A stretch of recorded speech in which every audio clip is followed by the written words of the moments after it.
اعوذ باللہ من الشیطان الرجیم بسم اللہ الرحمن الرحیم فللہ الحمد رب السماوات رب الارض ورب العالمین وَلَهُ الْكِبْرِيَاءُ فِي السَّمَاوَاتِ وَالْأَرْضِ وَهُوَ الْعَزِيزُ الْحَكِيمُ اللهم صل على سيدنا محمد وعلى آل سيدنا محمد وسيلة عليك وآله وسلم كثيرا كثيرا حرفا حرفا الفا الفا دائما ابدا الصلاة والسلام عليك يا رسول الله الصلاة والسلام عليك يا حبيب الله الصلاة والسلام عليك يا نبي الله.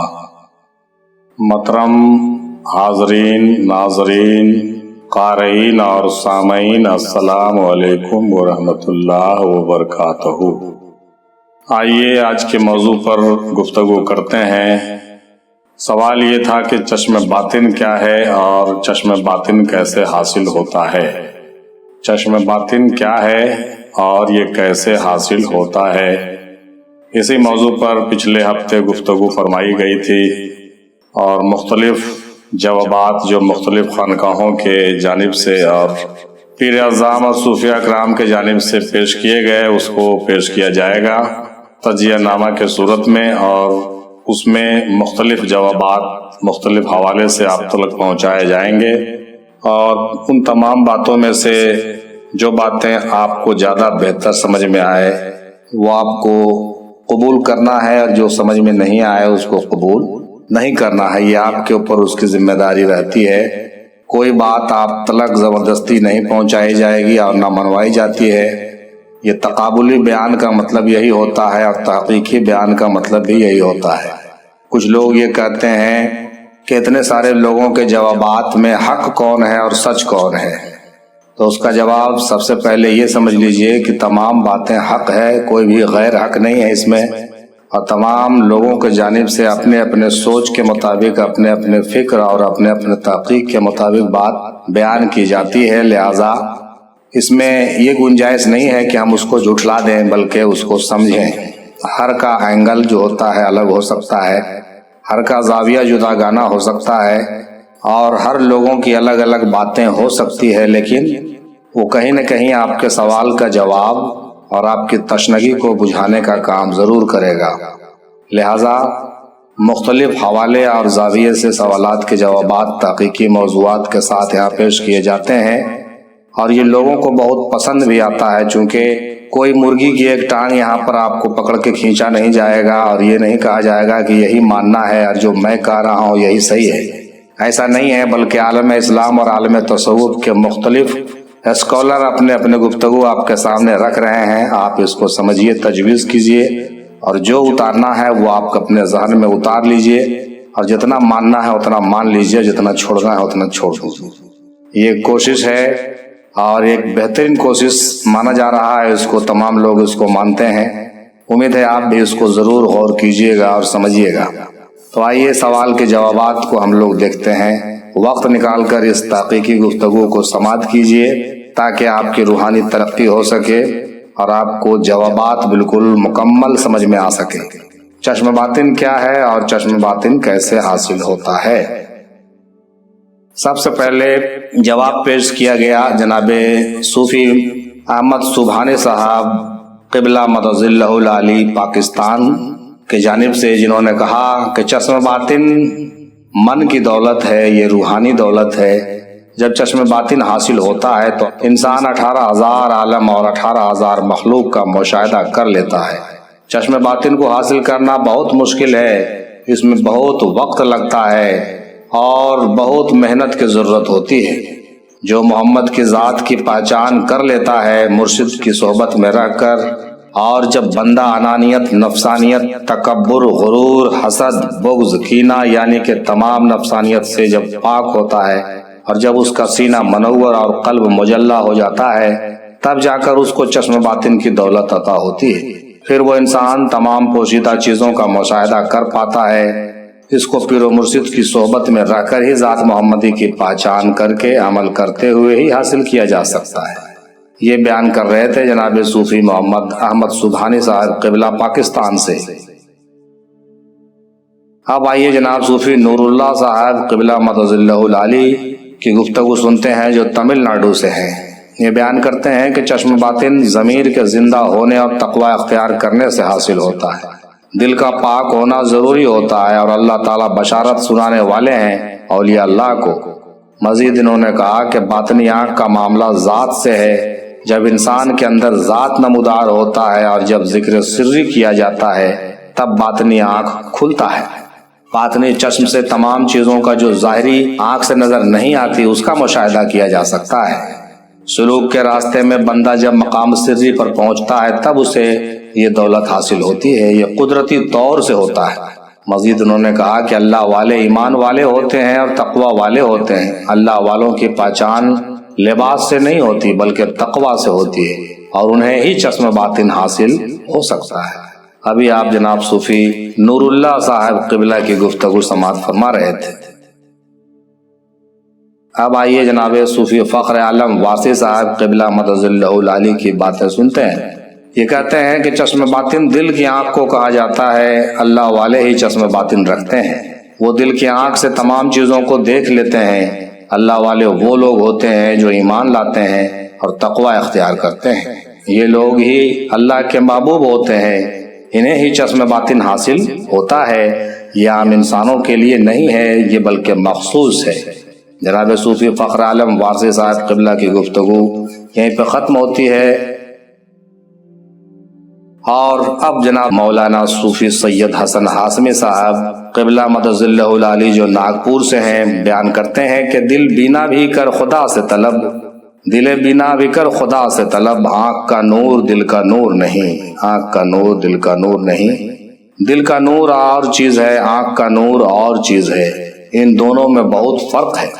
دل کا نور کا تعلق روح اور روحانیت سے ہے، یہ بارگاہ مولا علی علیہ السلام سے عطا ہوتا ہے، یہ اہل بیت علیہ السلام کے گھر کی چیز ہے، اور یہ محبت رسول صلی اللہ علیہ وسلم اور محبت اہل بیت علیہ السلام سے حاصل ہوتا ہے۔ اور آنکھ کا نور کوئی بھی حاصل کر سکتا ہے، تھوڑا سا عمل و ریاضت سے یہ چیز حاصل ہو جاتی ہے۔ کائنوں کے پاس یہ علم ہوتا ہے مگر اس کو روحانیت سے کوئی تعلق نہیں ہوتی ہے، اسے کوئی بھی عامل حاصل کر سکتا ہے۔ اور یہ کائنوں کی باتیں اور یہ جوتشیوں کی باتیں یہ چشم باطن نہیں ہے، بلکہ یہ کیا ہے؟ ایک آنکھ کا نور سمجھنا چاہیے اس کو، یہ دل کا نور ہرگز نہیں ہے، یہ چشم باطن نہیں ہے۔ اصل چشم باطن جو ہے وہ دل کا نور ہے، اصل جو چشم باطن ہے وہ کیا ہے؟ دل کا نور ہے۔ نہایت عمدہ فرق واضح کرتے ہوئے جناب صوفی سید حسن ہاشمی صاحب قبلہ نے اپنی باتیں یوں تمام کی۔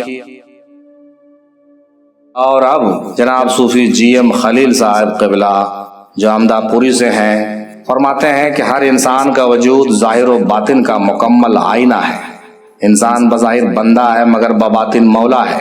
انسان کی جو شکل و صورت ہے ٹھیک اسی طرح باطن وجود کی بھی شکل و صورت ہے، اور بات صورت پر ہی محدود نہیں ہے، سراپا ظاہری وجود باطنی وجود کا مظاہرہ ہے۔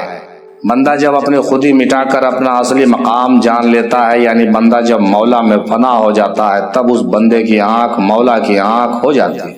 دراصل چشم باطن اللہ کے نظر کا دوسرا نام ہے، اور یہ اسرار جاننے کے لیے غیریت کی زنجیریں توڑنی پڑتی ہے اور خلوت میں یکسو ہو کر رہنا پڑتا ہے۔ توحید پرستوں پر ہی یہ راز افشا ہوتے ہیں۔ انسان کی ظاہری آنکھ کے پس پردہ باطنی آنکھ ہوتی ہے، ذکر فکر میں مشغول رہنے سے باطنی آنکھ کھلنے لگتی ہے، پھر تمام باطنی مخلوق اور باطن سے تعلق رکھنے والی ہر چیز سے پردہ اٹھ جاتا ہے۔ یہ مقام نسبت پیر و مرشد سے ہی حاصل کیا جا سکتا ہے۔ نظر کی کھڑکیوں سے جھانکتا ہے، نظر کی کھڑکیوں سے جھانکتا ہے، کوئی بہرو پیا مجھ میں چھپا ہے، کوئی بہرو پیا مجھ میں چھپا ہے۔ نہایت ہی عمدہ باتیں اور عمدہ شعر کے ساتھ جناب صوفی جی ایم خلیل صاحب مدظلہ العالی نے اپنی باتیں مکمل کی، جو نہایت ہی غور و خوض کرنے کے قابل تھی۔ اب آئیے جناب صوفی عاشق شہروردی صاحب قبلہ مدظلہ العالی جھارکھنڈ سے ہیں، گریڈی سے یہ بیان کرتے ہیں کم لفظوں میں۔ انہوں نے نور محمدی اور تصور سیک پر انہوں نے گفتگو فرمائی اور کہا کہ یہی چشم باطن ہے۔ نور محمدی اور تصور سیک سے جوڑ کر کے گفتگو انہوں نے کیا، اور بالخصوص بہت ہی اختصار کے ساتھ انہوں نے یہ کہہ دیا کہ چشم باطن یہی ہے، اور چشم باطن کا جو راز ہے وہ نور محمدی ہے اور تصور شیخ ہے۔ ماشاءاللہ۔ اب جناب صوفی عبد الباسط صاحب قبلہ جو کرناٹک سے ہیں مدد اللہ العالی، ان کی باتیں سماعت کرتے چلیں ہم لوگ۔ کہتے ہیں کہ چشم باطن ایسی آنکھ ہے جس سے ہر جگہ اپنے رب کا دیدار کیا جا سکتا ہے۔ چشم باطن ایسی آنکھ ہے جس سے ہر جگہ اپنے رب کا دیدار کیا جا سکتا ہے۔ ظاہری آنکھ بند کرے تب بھی رب کا دیدار ہو، اور جب کھولے اس میں بھی رب کا ہی دیدار کرے۔ اور جس کو یہ نعمت حاصل ہو جاتی ہے وہ دلوں کے حال کو جان لیتا ہے۔ یہ حاصل تبھی ہوتی ہے جب مرید مرشد کے بتائے ہوئے عمل کو کرے، اور ریاضت کے کرنے سے یہ دولت حاصل ہو سکتی ہے۔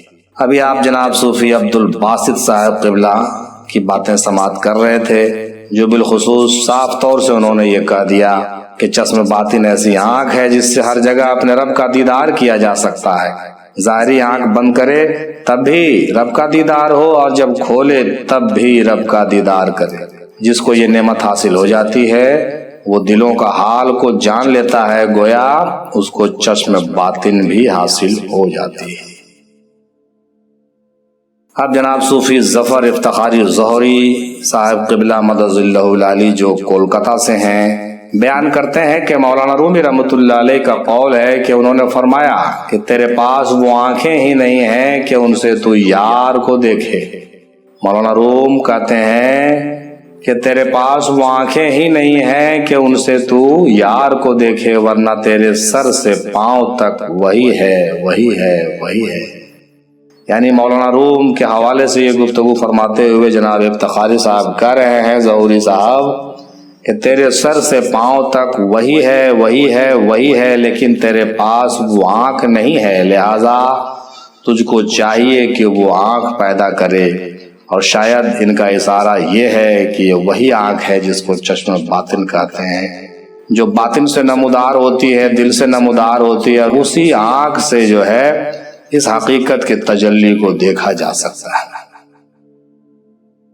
اب جناب محترم صوفی مستقیم وارثی صاحب قبلہ مدد اللہ العالی جو نوادہ بہار سے ہیں، بیان کرتے ہیں کہ چشم باطن تیسری آنکھ کو کہا جاتا ہے۔ جو دل کی آنکھ ہوتی ہے اسے چشم باطن کہتے ہیں۔ چشم باطن ہر کوئی حاصل نہیں کر سکتا میرے بھائی، یہ پیر و مرشد کی کرم و عنایت سے عطا ہوتا ہے۔ ہمیں چاہیے کہ اپنے رب کی عبادت بے لوث کریں، ہمیں اپنی عبادت و ریاضت میں بے لوث رہنا چاہیے، بے لوث کریں، اس میں کسی قسم کا مفاد نہ ہو، کوئی مطلب نہ ہو، کوئی سوارتھ نہ ہو، تبھی وہ عمل مقبول ہوگی۔ اور اگر اس میں آپ نے اپنا مفاد دیکھا تو آپ کا عمل برباد ہو جائے گا۔ یعنی کہ اپنے پیر و مرشد کے بتائے ہوئے ہر عمل کو کریں، لیکن یہ سوچ کر نہیں کریں کہ چشم باطن حاصل ہو جائے گی وغیرہ، یا کوئی مرتبہ حاصل ہوگا وغیرہ۔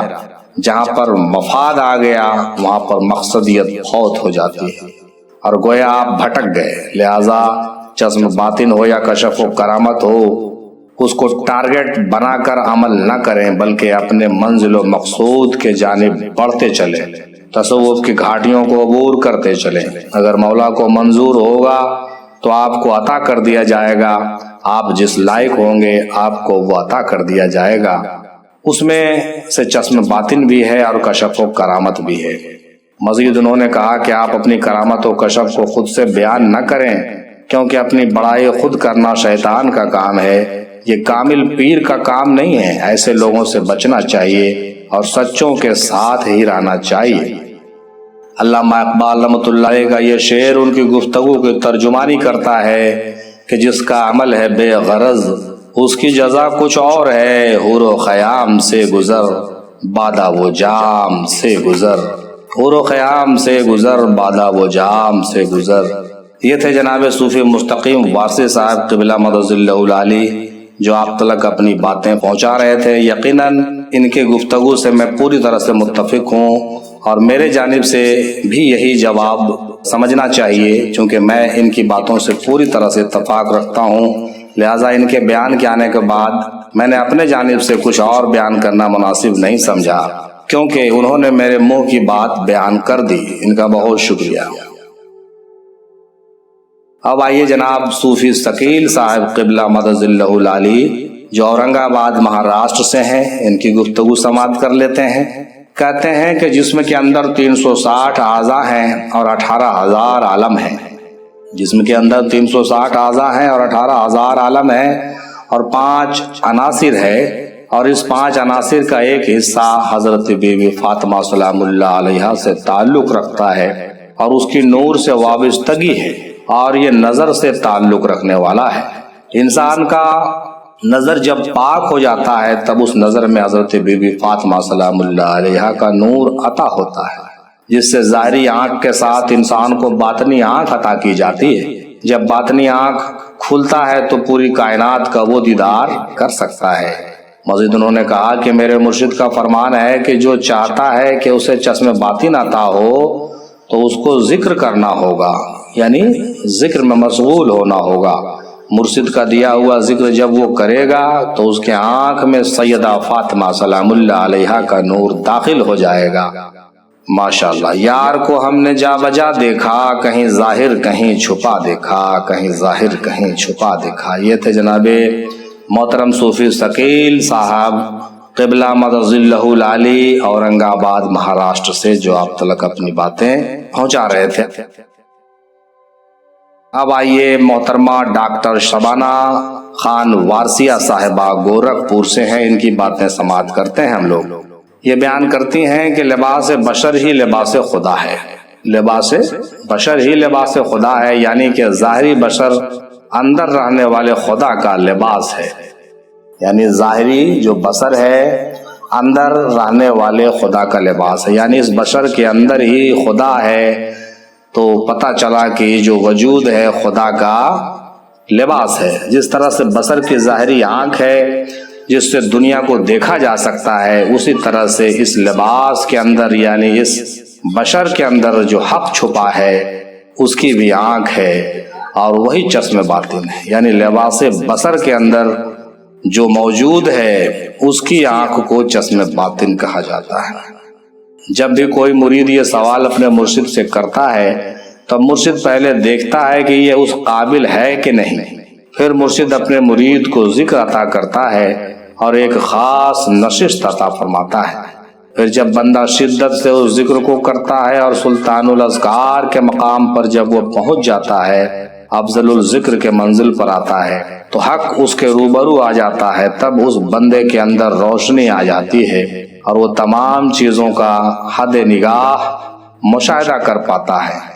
آج کل لوگ موکل سے بھی بہت ساری باتوں کا پتہ لگا لیتے ہیں، مگر وہ چشم باطن ہرگز نہیں ہے۔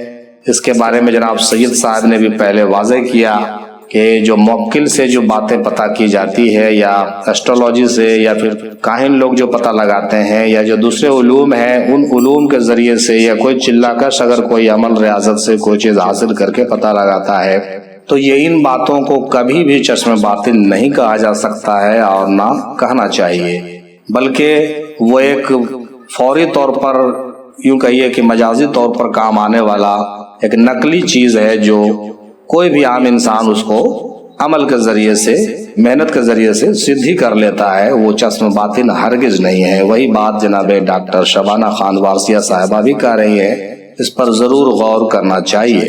ابھی آپ جناب ڈاکٹر صاحبہ کی باتیں سماعت فرما رہے تھے۔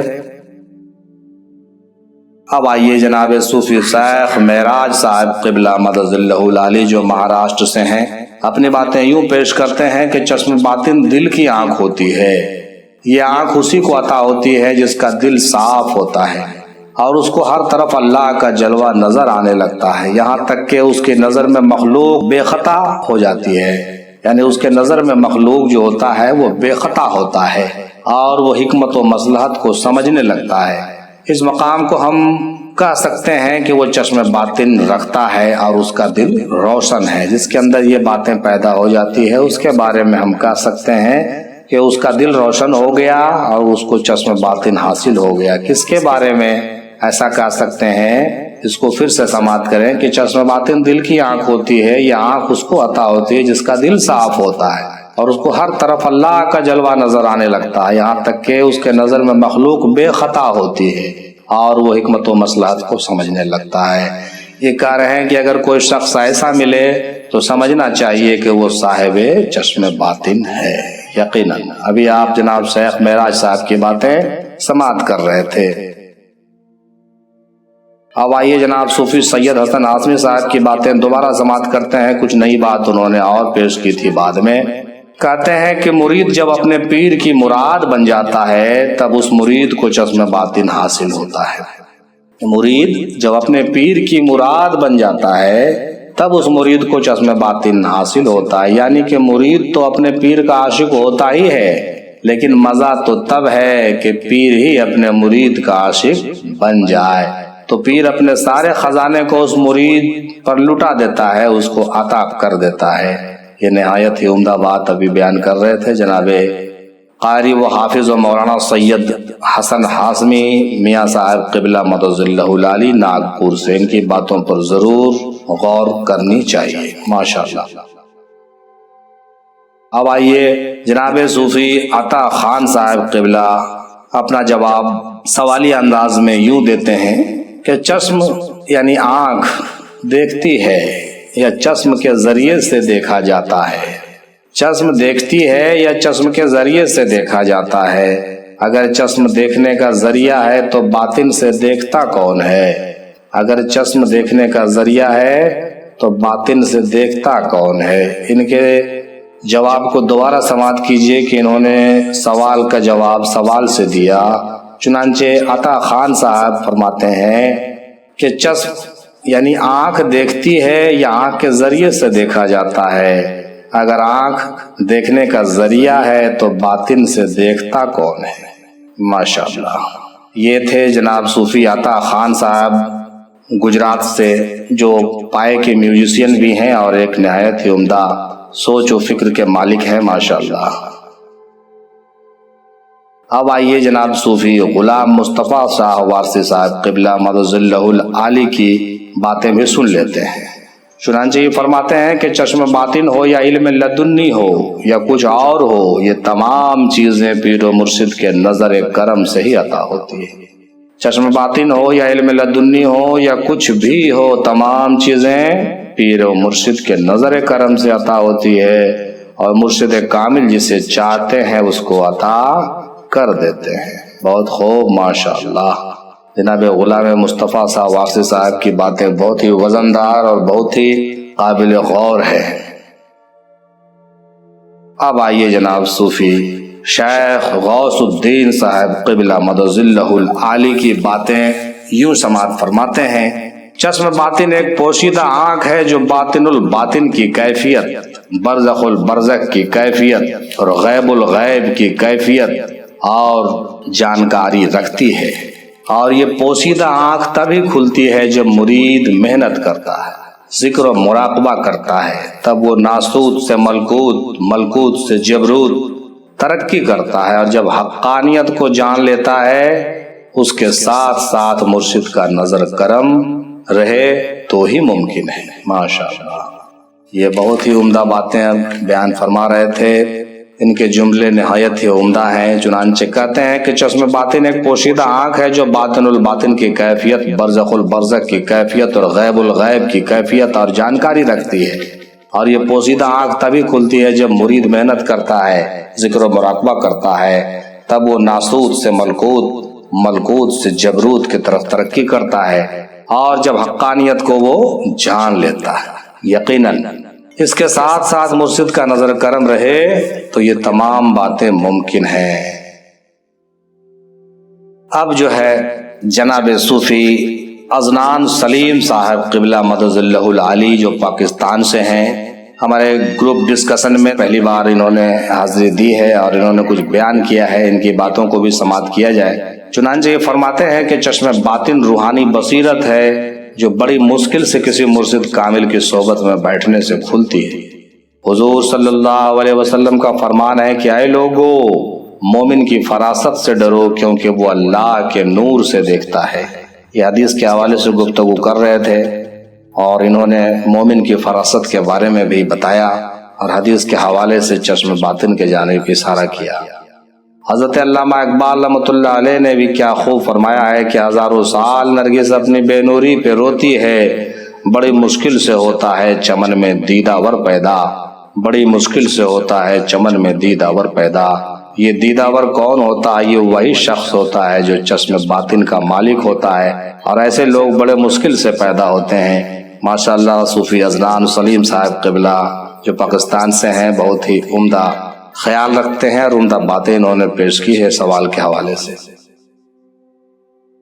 اب جناب محترم صوفی مزمل منیر صاحب قبلہ مدظلہ العالی جو بارامتی مہاراشٹر سے ہیں، کئی سیشن کے بعد اس سیشن میں انہوں نے حصہ لیا ہے اور اس موضوع پر بھی کچھ بیان کرنے کی کوشش کی ہے۔ چنانچہ پہلے تمام سیشن میں یہ گفتگو کیا کرتے تھے۔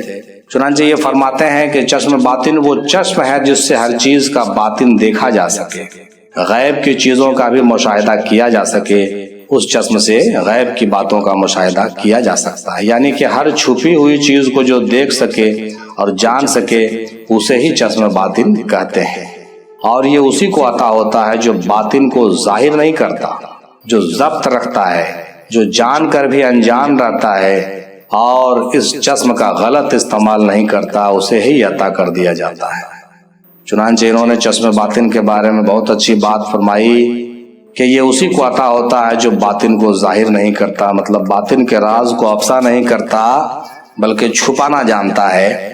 یہ دولت ویسے ہی لوگوں کو عطا کی جاتی ہے۔ ماشاءاللہ بہت عمدہ بات بیان کیا آپ نے جناب مزمل منیر صاحب۔ اب آئیے جناب صوفی سرفراز شیخ صاحب قبلہ مدظلہ العالی جو گجرات سے ہیں، کیا کہتے ہیں؟ یہ کہتے ہیں کہ سرکار پیر عادل بیجاپوری رحمۃ اللہ علیہ نے اپنے کلام میں فرمایا ہے کہ آئینہ دیکھ کر کہہ رہا ہوں ہو بہو تیرے جیسا بنا ہوں، دیکھ لے چشم باطن سے ناداں میں وہی تو ظہور خدا ہوں۔ آئینہ دیکھ کر یہ کہہ رہا ہوں ہو بہو تیرے جیسا بنا ہوں، دیکھ لے چشم باطن سے ناداں میں وہی تو ظہور خدا ہوں۔ مزید انہوں نے کہا کہ بغیر پیر کے کچھ بھی حاصل نہیں ہو سکتا، بغیر پیر کے کچھ نہیں حاصل ہو سکتا۔ مرید کو چاہیے کہ وہ مرید بن جائے، مرید ہونا اور بات ہے اور مرید بن جانا اور بات ہے۔ واہ کیا بات ہے!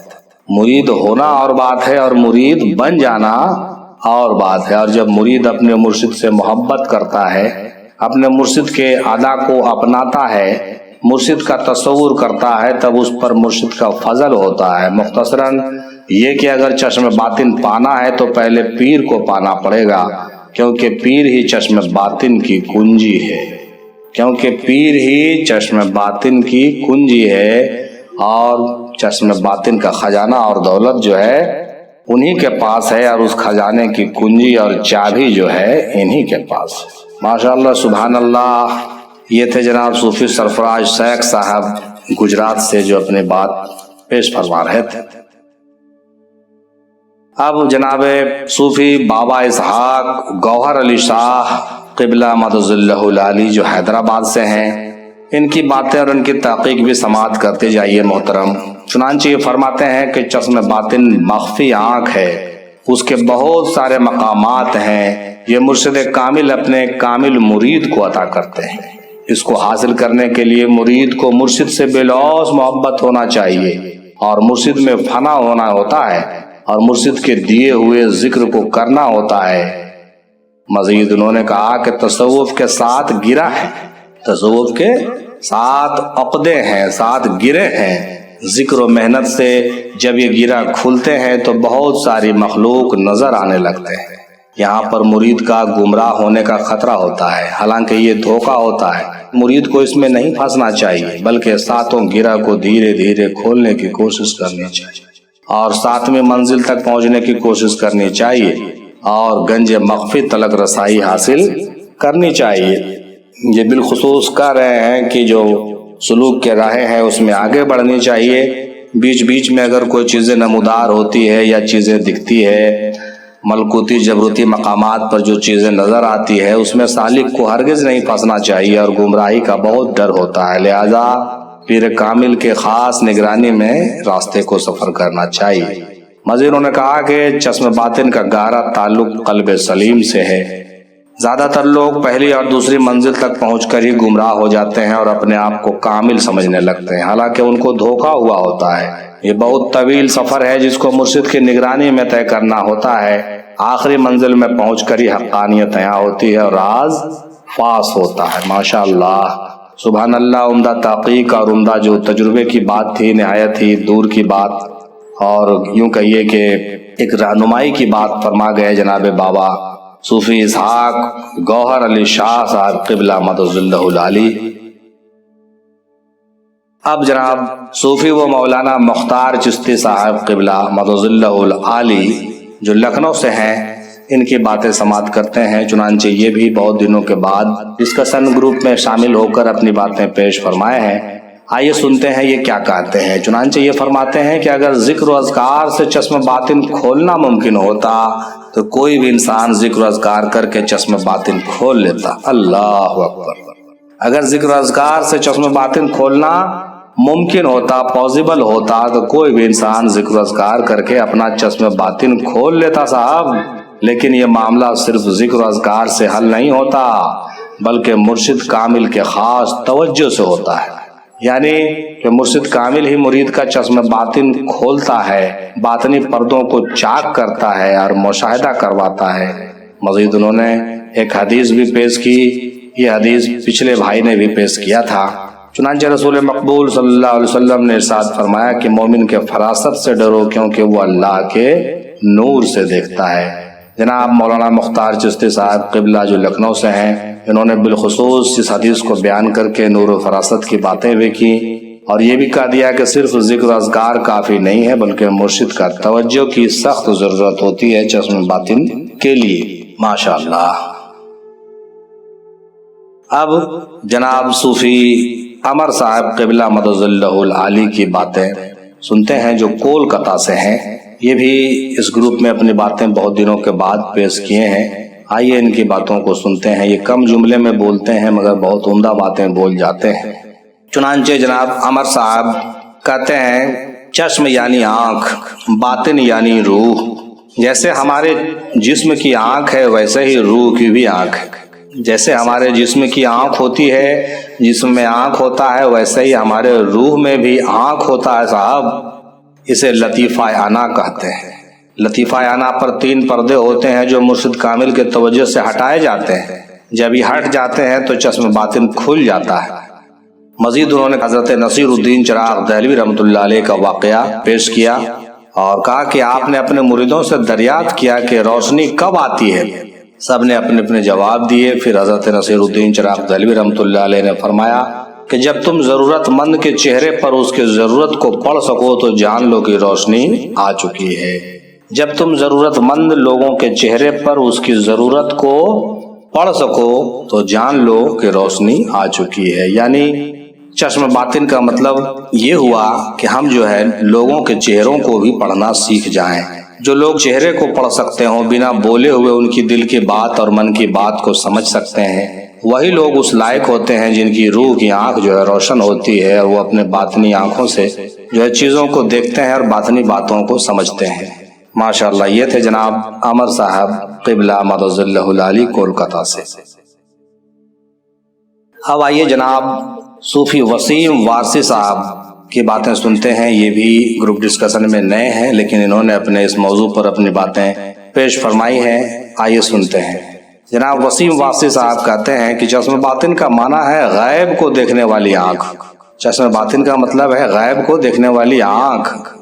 مزید انہوں نے کہا کہ ایک دفعہ سرکار عالم پناہ وارث پاک رحمۃ اللہ علیہ نے حضرت اوگھٹ صاحب وارسی رحمۃ اللہ علیہ سے فرمایا کہ اے بدر الدین، تیرا رب تم سے بات کرنا چاہتا ہے، تیرا رب تم سے بات کرنا چاہتا ہے۔ تو حضرت اوگھٹ صاحب وارسی رحمۃ اللہ علیہ نے پوچھا کہ سرکار ہم رب سے کیسے ملیں گے اور کیسے بات کریں گے؟ تو آپ نے فرمایا کہ اپنے اندریوں کو قابو میں رکھو، اپنے اندریوں کو قابو میں رکھو۔ مزید انہوں نے کہا کہ انسان کو چشم باطن حاصل کرنے کے لیے بہت سے منزل و مقام سے گزرنا پڑتا ہے۔ یہ آسان معاملہ نہیں ہے۔ انسان کو متقی بننا پڑتا ہے، ناسوت سے ہوتے ہوئے لاہوت میں پہنچ جانا پڑتا ہے، یعنی ناسوت سے ملکوت، ملکوت سے جبروت، جبروت سے لاہوت کی منزلیں طے کرنی پڑتی ہے۔ ابھی ہم دیکھنے والے نہیں ہیں بلکہ ہم کو دکھ رہا ہے۔ جب چشم باطن حاصل ہوتا ہے تب ہم دیکھنے والے بنتے ہیں۔ ابھی ہم دیکھنے والے نہیں ہیں بلکہ ہم کو صرف دکھتا ہے، ظاہری آنکھ سے دکھتا ہے، لیکن جب ہم چشم باطن والے ہوتے ہیں، چشم باطن حاصل ہوتا ہے، تب ہم کہہ سکتے ہیں کہ ہم دیکھنے والے ہیں۔ یہ تھے جناب وسیم وارثی صاحب قبلہ مدظ اللہ العالی، جو اپنی باتیں آپ تلک پہنچا رہے تھے۔ اب جناب عاشق شہروردی صاحب جو گرڈی جھارکھنڈ سے ہیں، پھر سے اپنی کچھ باتیں پیش کر رہے ہیں۔ چنانچہ کہتے ہیں کہ چشم باطن حاصل کرنے کے لیے سب سے پہلے ہمیں اپنے مرشد کا دھیان لگانا ہوگا۔ آنکھ بند کر کے دل کی آنکھ سے دیکھیں، جیسے ہم خواب دیکھتے ہیں۔ دل کی آنکھ کو ہی تیسری آنکھ کہا جاتا ہے۔ جب بندہ خدا کا مظہر ہو جاتا ہے تب اس کی دل کی آنکھ کھل جاتی ہے۔ یہ عام انسانوں کی بس کی بات ہے ہی نہیں ہے۔ ماشاءاللہ۔ اب جناب صوفی نور اللہ صاحب قبلہ کچھ باتیں اور اپنی پیش کر رہے ہیں۔ خواب کا کہیں نہ کہیں تعلق چشم باطن سے ہے، کیونکہ ہماری ظاہری آنکھ تو بند ہوتی ہے، مگر دیکھتا کون ہے؟ وہی ہے جو دیکھتا ہے۔ اس کا تعلق کہیں نہ کہیں چشم باطن سے ضرور ہے، جیسا کہ حدیث شریف میں بھی ہے کہ رؤیا صادقہ جو ہے نبوت کا 46واں حصہ ہے۔ سچا جو خواب ہوتا ہے یہ نبوت کا 46واں حصہ ہوتا ہے۔ اور مزید انہوں نے یہ کہا کہ ظاہری آنکھ تو سب کے پاس ہوتی ہے، مگر باطنی آنکھ ہر کسی کے پاس نہیں ہوتی ہے۔ یہ رب کے فضل سے اور بزرگان دین کے کرم سے عطا ہوتا ہے۔ یہ رؤیا صادقہ کی باتیں اور نبوت کی باتیں جو ہے واضح طور سے انہوں نے بیان نہیں کی تھی، لیکن ان کے لب و لباب سے یہ واضح ہو رہا تھا، لہٰذا ہم نے اس کا ذکر کر دیا۔ جناب نور اللہ صاحب قبلہ کی باتیں ابھی آپ سماعت کر رہے تھے، اس کے پہلے عاشق شہروردی صاحب کی باتیں آپ نے سنی۔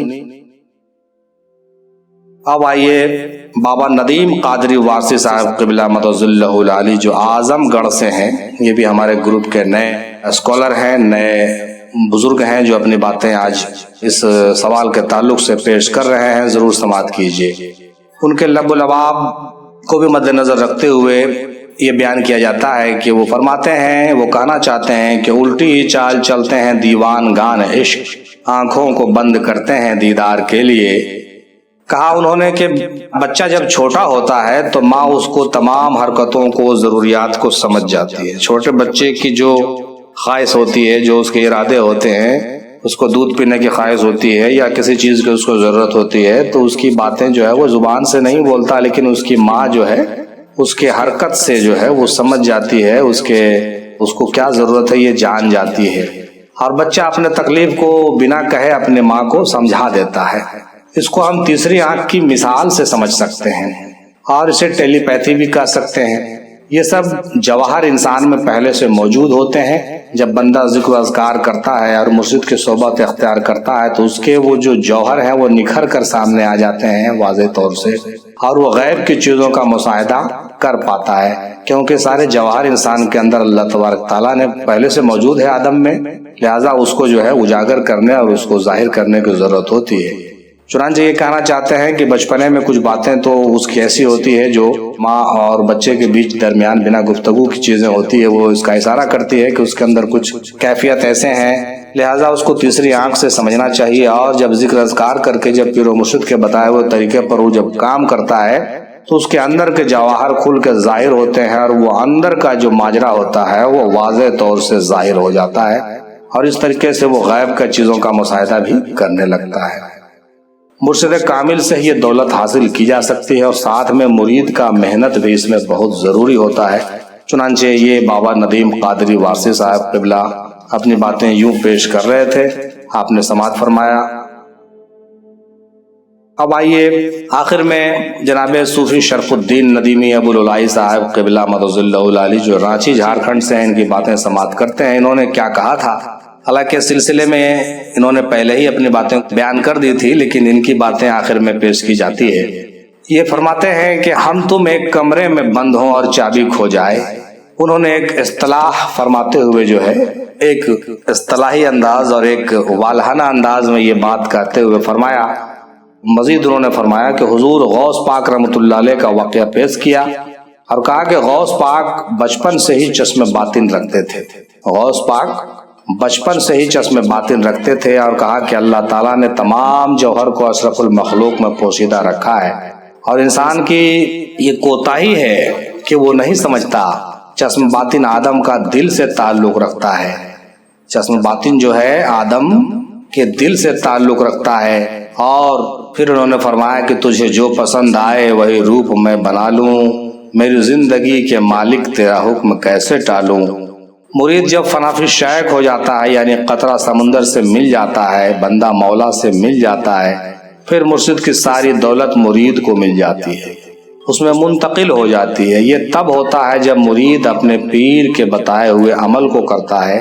افضل الذکر کلمہ لا الہ الا اللہ ہے، اور یہی ہے ذکر مثل چابی کے ہے، اور مرشد مرید کو تزکیہ و تصفیہ سے گزارتا ہے، اور یہ افضل الذکر کے ذریعے سے اس کو جو ہے یہ چابی عطا کر دیتا ہے کہ جس چابی سے وہ تمام خزانے کا جو تالا ہے وہ کھول لیتا ہے۔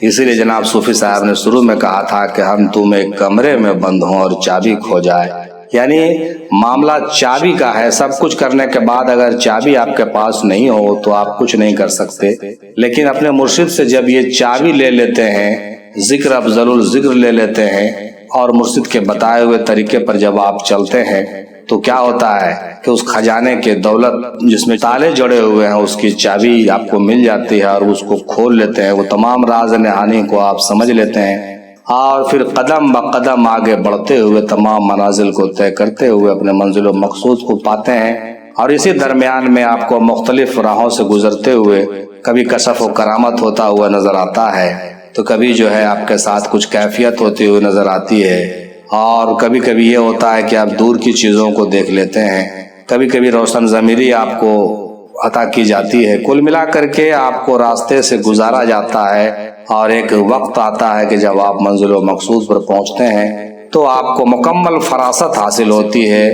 اور آپ مومن ہوتے ہیں، ولی کامل کے درجے پر آتے ہیں، اور چشم باطن آپ کو عطا کر دیا جاتا ہے، اور آپ بیٹھے ہوئے تمام چیزوں کا پتہ لگا لیتے ہیں، آپ کے قلب میں تمام چیزیں نمودار ہو جاتی ہے۔ جب آپ کسی کی طرف خیال کرتے ہیں تو وہ آپ کو دکھنے لگتا ہے، اور آپ پر کچھ ایسی کیفیتیں طاری ہونے لگتی ہیں کہ آپ ایسی ایسی باتیں کہنا شروع کرتے ہیں کہ جس کی وجہ سے لوگ آپ کی باتوں کو نہیں سمجھتے ہیں اور آپ کو برا بھلا بھی کہتے ہیں۔ غرض مختلف صورتیں تاریخ کی روشنی میں آپ کو مل جاتی ہے۔ جو بڑے بڑے صوفیوں نے جب منازل کو طے کیا تو کیا کیا ان کے ساتھ الگ الگ لوگوں کے ساتھ الگ الگ معاملے ہوئے، چنانچہ الگ الگ لوگوں کے ساتھ الگ الگ لطائف کا مسئلہ بھی ہوتا ہے، لہذا الگ الگ کیفیت ہر آدمی کے ساتھ، ہر صوفی کے ساتھ ایک طرح نہیں ہوتا، الگ الگ ہوتا ہے۔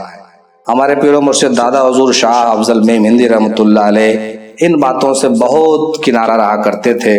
انہوں نے اپنے کشف و کرامت کو کبھی واضح نہیں کیا، اور کبھی انہوں نے یہ نہیں واضح کرنے کی کوشش کی کہ میں روشن ضمیر ہوں، حالانکہ ان کے اندر روشن ضمیری بھی تھی، وہ کشف کرامت کے مالک بھی تھے، وقتاً فوقتاً کشف و کرامت ان سے ہو بھی جایا کرتا تھا، اور بہت ہوا ہے، اور گھر بیٹھے اپنے تمام مریدوں کا جائزہ وہ لیتے رہتے تھے، جس کو چاہتے تھے اس کو دیکھ لیتے تھے، اور اس کی کیفیتیں گھر بیٹھے بیان کرتے تھے۔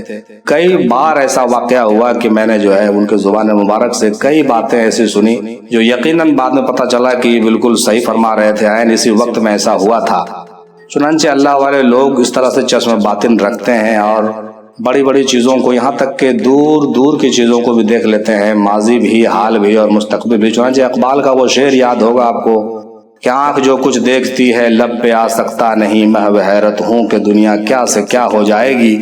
اس بات سے اندازہ لگتا ہے محترم کہ اللہ والے لوگ کو جو چیزیں نظر آتی ہے، جو چیزیں دکھتی ہے، وہ ایسی ایسی چیزیں ہوتی ہیں، اور ان کو ایسے ایسے مناظر دکھائے جاتے ہیں کہ آپ سوچ بھی نہیں سکتے، آپ تصور بھی نہیں کر سکتے کہ ان کے ساتھ کیا معاملہ ہو رہا ہے۔ چنانچہ یہ اللہ تعالیٰ کی طرف سے عطا کیا ہوا دولت تو ہوتا ہے، صحیح بات ہے، جیسا کہ ابھی ذکر بھی ہوا کہ ان کے پیر و مرشد کی خاص عطا بھی ہوتی ہے، توجہ بھی ہوتی ہے، اور وہ اللہ تبارک تعالیٰ ہے، مولا ہے، مالک ہے، جس کو چاہے جو پراپرٹی عطا کر دے اس کی مرضی ہے۔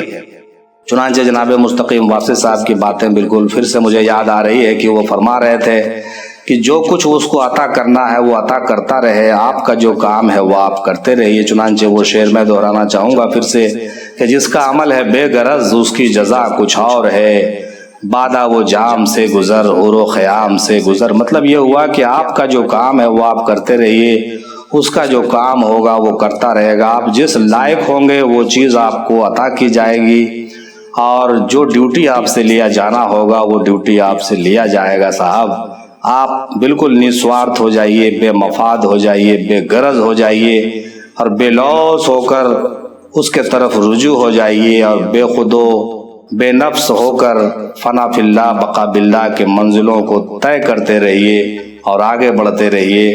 انشاءاللہ تعالیٰ آپ اپنے منزل و مقام پر پہنچیں گے، فائز ہوں گے، اور ہم لوگ بھی اپنے منزل و مقام پر فائز ہوں گے۔ بہت بہتر اور بہت ہی عمدہ گفتگو آپ نے سماعت فرمایا، مسلسل اچھا وقت آپ نے دیا اس گفتگو کو سننے میں۔ تمام اسکالر حضرات کا شکریہ ادا کرتے ہوئے تمام بھائیوں سے، تمام بزرگوں سے دعا کی درخواست کرتا ہوں۔ ہم آپ کے لیے دعا کرتے ہیں، آپ میرے لیے دعا کیجیے کہ اللہ تبارک تعالی ہم لوگوں کو منزل و مقصود حاصل کرنے اور چشم باطن کی دولت سے فیضیاب و سرفراز ہونے اور اپنے قرب و وصل میں جگہ عطا کرنے کی توفیق عطا فرمائے، اور اپنے خاص بندوں کے صف میں کھڑا کرے، اپنے خاص بندوں، اپنے ولیوں کی صحبت میں، اپنے ولیوں کے سنگت میں رکھے اور دین و دنیا کی کامیابی سے سرفراز و سرخرو کر سکے۔ آمین ثم آمین۔